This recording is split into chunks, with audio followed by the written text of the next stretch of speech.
Welcome to FinBot Insights. For most of financial history, investment risk was really just a gut feeling, but that all changed.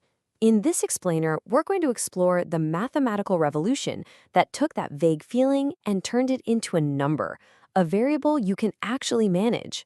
So here's how we'll break it down. We'll start by looking at what risk used to mean before a student accidentally started a revolution. Then we'll dive into the power of diversification and see how it led to the idea of an efficient portfolio. And finally, we'll ask the big question: does this theory really tell the whole story? For the longest time, the idea of putting a number on investment risk just wasn't a thing.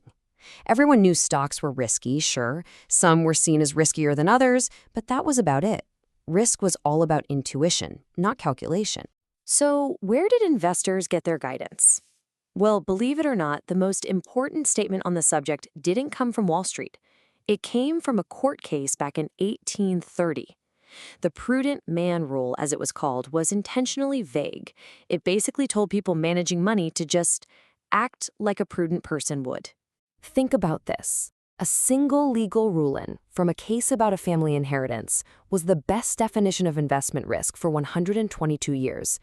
It was a time of incredible stagnation for an idea that is so central to finance today. So who finally cracked the code? Well, the big breakthrough didn't come from a seasoned investor or a famous economist.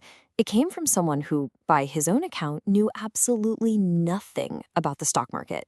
Picture this. It's 1952.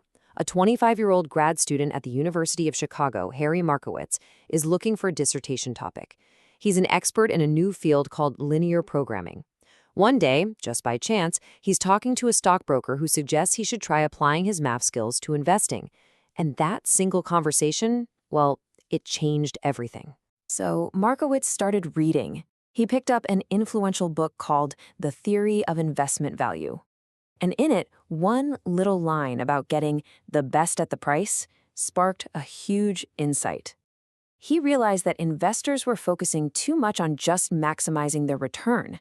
They had to be just as interested in the risk they were taking to get that return. Okay, so he had this big idea, but to turn it into a real model, he needed a way to actually measure risk. Interestingly, he never even used the word risk in his formulas.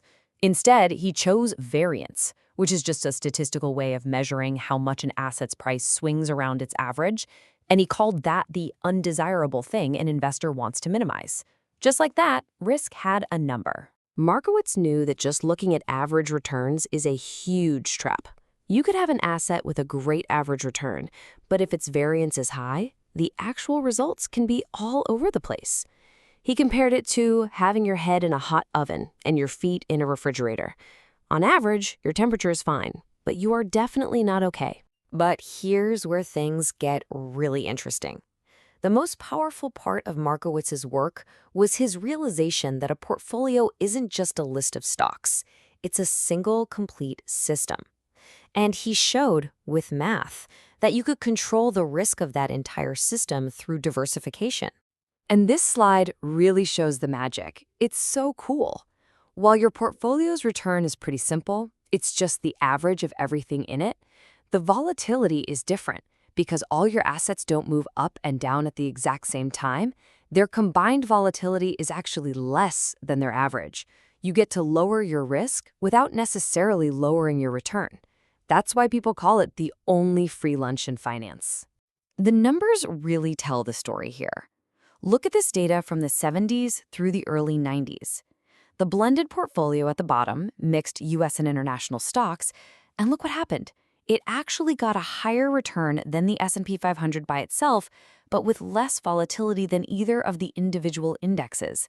That's the principle in action. So what Markowitz did was truly revolutionary. He took investing from an art, something based on gut feelings, and turned it into an engineering problem. He created a formal process for building what he called efficient portfolios. This process, called mean variance optimization, is basically a recipe. You feed in the expected returns and variances of all your assets. The math then spits out a whole menu of optimal portfolios. Each one on that menu gives you the highest possible return for a certain level of risk. It literally created the field of investment management as an engineering discipline. Think about what this means. Your job as an investor completely changes. The system does the heavy lifting of finding the best combinations. Your gut feeling isn't for picking stocks anymore. Instead, it's for that final step, looking at that menu of efficient portfolios and choosing the one that feels right for you and your own comfort with risk. Now, as groundbreaking and Nobel Prize winning as this theory was, it isn't the final word. Modern portfolio theory rests on some big assumptions, and it has plenty of critics who love to poke holes in it. People started asking some pretty tough questions. The whole system is built on the idea that investors are rational. Are we really? And is variance just a measure of how bumpy the ride is? The only thing we mean when we say risk? Not to mention the technical questions, like whether you can really use the past to predict the future. This little story is a great way to think about one of the theory's biggest potential blind spots. The hikers focused all their energy on a risk they could measure and manage, the rickety bridge. But by doing that, they completely missed the much bigger, deadlier risk waiting for them. It shows how focusing only on variance might make you miss other dangers. And that brings us to the core issue. You can have the most elegant, perfect mathematical model in the world, but at the end of the day, it all rests on the behavior of the humans who use it. And that leaves us with a huge and maybe unanswerable question. Harry Markowitz gave us the tools to engineer risk, and he completely changed how we think about building portfolios. But his work also shines a spotlight on this fundamental conflict.